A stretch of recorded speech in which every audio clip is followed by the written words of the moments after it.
Hello, hello, hello, hello. How y'all doing? The faithful listeners of the Vertical Jump podcast. My name's Ian. I'm your host, and this is my podcast here on the verticaljump.org. I hope you guys are having a good week, a good day, a good morning, whenever you're listening to this, really. I just had to move in to university recently, and man, I forgot about how much work it is to move all your stuff into a place and then move it out of a place and then just move it back it's just a lot of work. I got it done though. I'm pretty much moved in and I'm ready for another school year. We should see what it should hold. I'm excited to do the podcast here. I feel that I can really focus in on this as well as, excel in school and all that good stuff. So football season is really around the corner. The preseason is halfway through and things are looking up. But with football season comes fantasy football. And guys, I have to share with you my one gripe with fantasy football. I can't win. I don't know what it is. I've come close a whole bunch of times. I've tried. I've put my all in to fantasy football and then it just never works out. For instance, let me just tell you a quick anecdotal story. Last year in fantasy football, I started the year around 500, and that's mainly because I wasn't paying full attention to it. I was consumed with school and all that stuff. But then I realized I was like 4-4, and I needed to win out basically to make the playoffs. And it came down to the last regular season game in the fantasy football league, and I needed a win to make the playoffs. A win would put me in to a top 4 spot and I'd be playing for a chance to play for that championship. But headed into Monday night, we do a IDP league, and so I just needed one tackle from my safety to make the playoffs. One tackle. It was a Houston Texans safety. I even forget his name now, but I was like, he came into that week leading the NFL as a safety in tackles for that position, right? So I just needed one. I needed one and I'd be solid.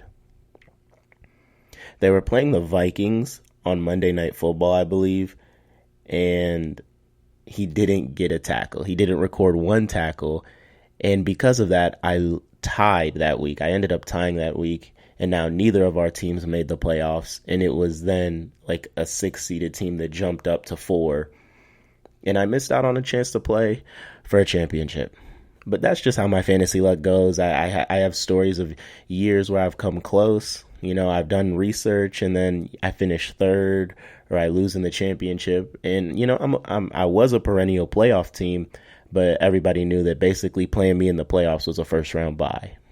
So that's my bout with fantasy football. And, although I love it, it's a love-hate relationship. And so we'll see what happens this year. I'll keep you guys in tune and up to date with how my team fares week by week because, I just don't have much stock in my ability to win a fantasy football league. Nonetheless, let's dive into other news because I have been sidetracked a little bit. So for those that don't keep up with the WNBA but listen to this podcast, you may know that I like to talk about a little bit of the WNBA because basketball is basketball. And recently, Brittany Griner got into a fight. This was around like August 13th, but she got suspended by the league for 3 games.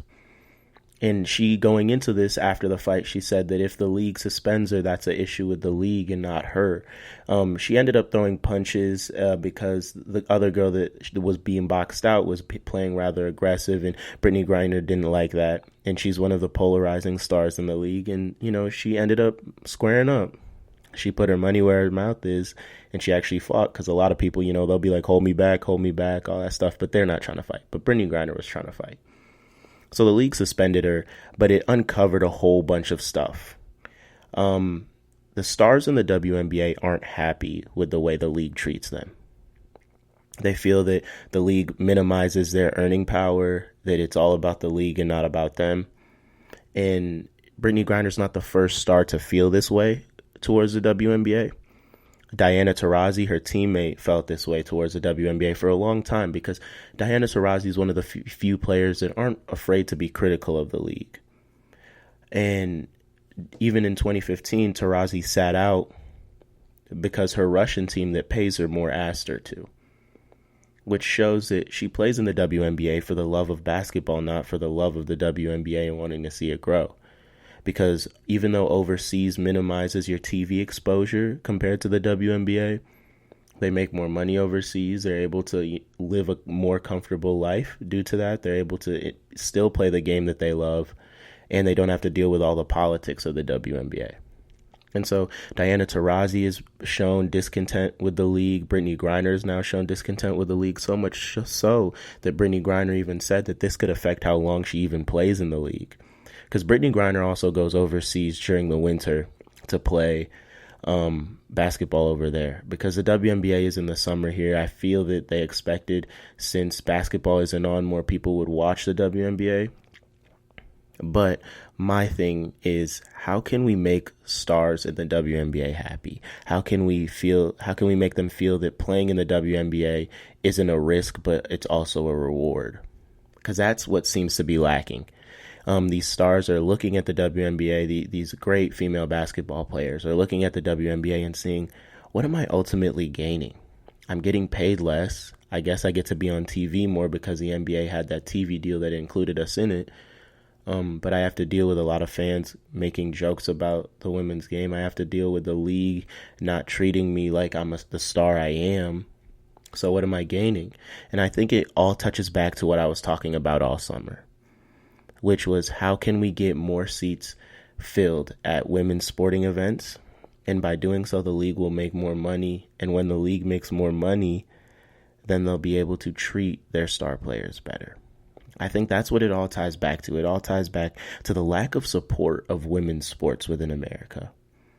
Because though these international overseas teams may not have the TV deals in America, their women are still being paid a better wage than a lot of the WNBA teams that do have TV deals. And that's why you're seeing a whole bunch of this discontentment and kind of fighting and rebuttaling between the league and their players. The players are trying to figure out why, when they go overseas, they're treated so much better than when they play in their own domestic league that they grew up watching. And that's a tough thing to do. The WNBA has only been around for 25 or so years, less than that. And it's hard for leagues to make money in the upstart. But how do we get more fans in the stands to watch these women play so that the league can make more money? And once the league makes more money, they can get a larger cut of the revenue. Comes back to us being willing to support women's sports, because that's what matters. Supporting women's sports and then uplifting the leagues so that they no longer are paid less. And it's simple math. When the league makes more money, they can pay their players more money. But the league also has to let WNBA players maximize their earning potential. Stop putting constraints and stop looking for every reason to suspend players. Instead, empower your stars. I understand you don't want them to feel above the law, but at the same way, you can't treat your stars like they're everyday players, because they are your stars. They drive the narratives of the league. I mean, think about what the NBA would be without their stars. It's just an interesting concept. So next up, I wanted to talk about the NBA rookie surveys that came out, and specifically about which rookie would have the best career. I found this really interesting. Now, the surveys came out, and 19% of the votes voted Cam Reddish, the rookie, to have the best career, which means that placed him number 1 on the list. Number 2 on the list was John Moran at 16% of the votes, and tied for 4th and 5th, it was Zion, who only had 5% of the votes. Now, hear me out when I say this. The rookies are just stating what all of us know deep down inside. Now, I'm not hating on Zion when I say this. I'm not saying that Zion's going to be a bad player, because I think that he has a chance to be a transcendent talent. But there are a lot more questions with Zion than answers. See, with Cam Reddish, out of the gate, you know what you're getting. Yeah, he floated in and out of games at Duke, and yeah, sometimes he would be there and sometimes he wouldn't. But you know you're getting a big wing that can shoot the ball, can put the ball on the floor a little bit, can play in transition, and there's a mold for him to become a star in the NBA. It's the same reason why I feel that there's a mold for RJ Barrett to become a star in the NBA, because other players have come before him and he knows what that looks like. Zion, on the other hand, there are questions because he's a 6'4" man who, though he has out of this world athleticism, he may struggle with his weight. We saw that in the summer league when he wasn't in playing shape. He may struggle with his ability to shoot the ball at an NBA level because his jump shot did not look good in summer league either. And a real fear for me with Zion is this injury aspect, because we've seen it with these athletic guys that are freaks of nature. And LeBron's an exception to the rule. But look at Derrick Rose. He was an athletic freak. His knees gave out on him. Russell Westbrook had to have 3 knee surgeries in 1 year at one point. And you can tell that Russell Westbrook has lost a step, even though he may be still one of the most athletic guards in the league. Look at guys like that. Those athletic guards that play in contact, play through contact, attack the rim recklessly. Though we love them as fans, their careers aren't typically as long as guards like Steph Curry or Kyrie Irving, who, though they both aren't the biggest guards, are able to shoot it at a high level, and that can keep you in the league for a long time. Look at Steve Nash. Steve Nash was never an athletic freak, but he was able to stay in the league for a long time due to his ability to shoot the ball. And that's what they're really saying with Zion is there's more questions than answers. And when there's more questions than answers, that means there's uncertainty. And when there's uncertainty, it's hard to pinpoint what career trajectory he could take, because the real reality of it is that Zion could just be another athletic freak that can't put it all together. And though he was transcended at Duke, think about how many great college players haven't panned out in the NBA. That's a real reality. And so the media has uplifted Zion and made him this figure that seems to be above the reality of time and space. They've kind of vaulted him into this LeBron James mold that, he's the next transcendent NBA player to carry the narrative for the NBA for a decade and a half. And that isn't the case, because we have more questions than answers. When LeBron came into the league, we had more answers than questions. His game was more polished. He knew a lot more of the nuances of the game. He had that vision. Everybody knew he could pass, he could handle, and he kind of showcased all that at St. Vincent St. Mary. When KD came into the league, the only real question we had was, would his weight hold up in the league? And he proved that you don't need to be necessarily the strongest guy. You don't need to be a musclehead to be one of the top 5 players in the league. With AD, it was the same thing coming in. He was a big man that was kind of skinny, and AD was able to put on muscle, and now he's become the best 4 man in the league. So when there's more questions than answers, that breeds uncertainty. And when there's uncertainty, you can't necessarily project what he will be. We haven't been able to compare Zion to anything else, really, because we haven't seen a 6'4" man since Charles Barkley. But even Charles Barkley didn't have this level of athleticism that Zion had. So going forth, just think about that. There's a clear mold for guys like Cam Reddish and Ja Morant and RJ Barrett, but there's not a clear mold for Zion. Though Zion's going to be the first Zion, that also has the risk of him being the last Zion and not a very good Zion in terms of NBA standards. We'll see what happens. We'll see how the Pelicans fare. A lot of NBA heads are saying that the Pelicans could make the playoffs this year, and though that'd be exciting to see, it's hard for me to believe, because they took that Lakers core that didn't make the playoffs for the last 3 years and just put them in New Orleans and added JJ Redick. And though JJ Redick's a great player, are they a playoff team, especially in the West? It's tough to say. It's something that we got to take time to figure out. And sticking in the West, I guess, and sticking with playoff teams and hopeful contenders, I wanted to talk about the Los Angeles Lakers. There's this narrative that LeBron's fallen off a cliff and that, LeBron's this, LeBron's not that good anymore. LeBron doesn't conduct winning basketball anymore. LeBron's chasing stats. And I feel that, one, LeBron's going to have a really great year because of all the hate that he's been getting. But 2, I don't completely buy into this Lakers team. I don't like the roster. I don't like how it's constructed. And I really don't like the fact that they lost DeMarcus Cousins.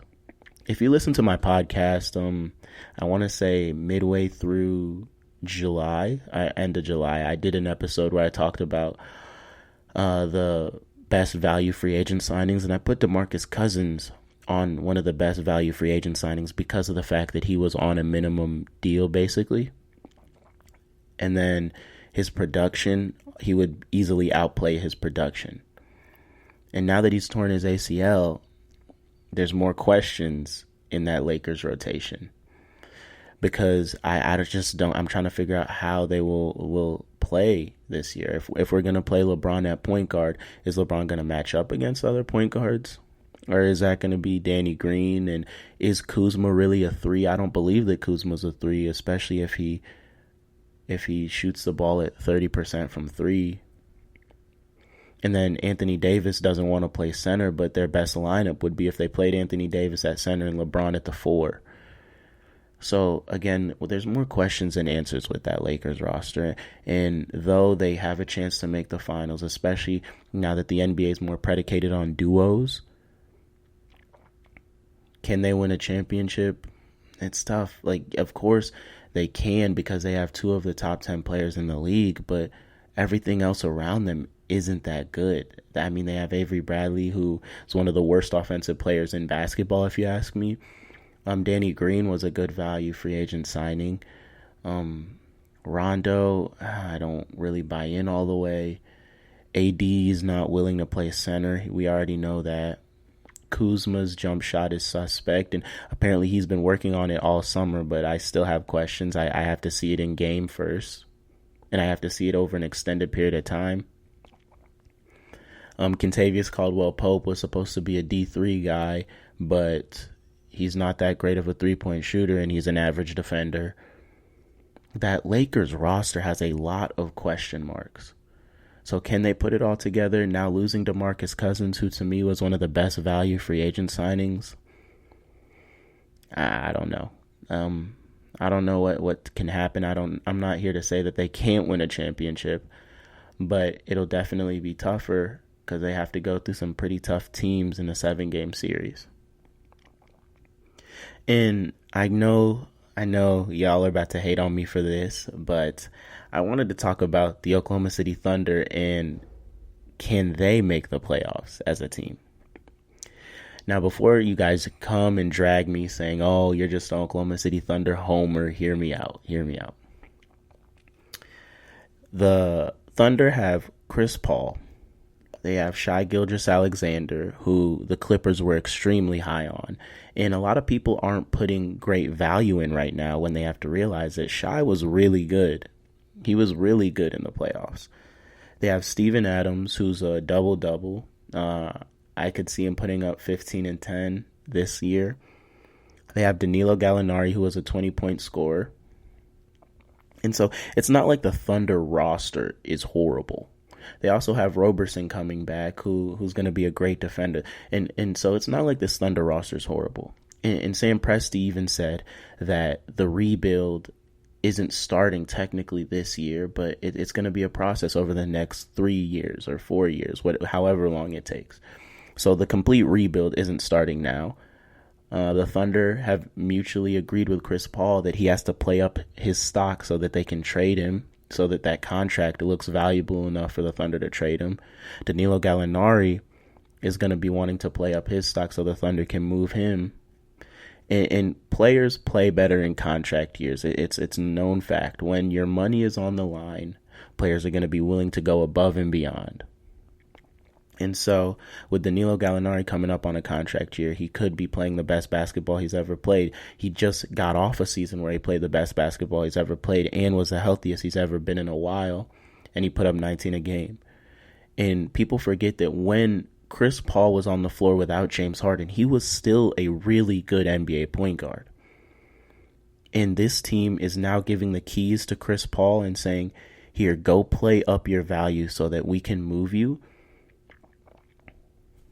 I just don't see why Chris Paul can't have a bounce back year, because people have written him off. People have said, oh, Chris Paul's over the hill. Heck, I've been one of those guys. It's why did we get Chris Paul back in that Russell Westbrook deal?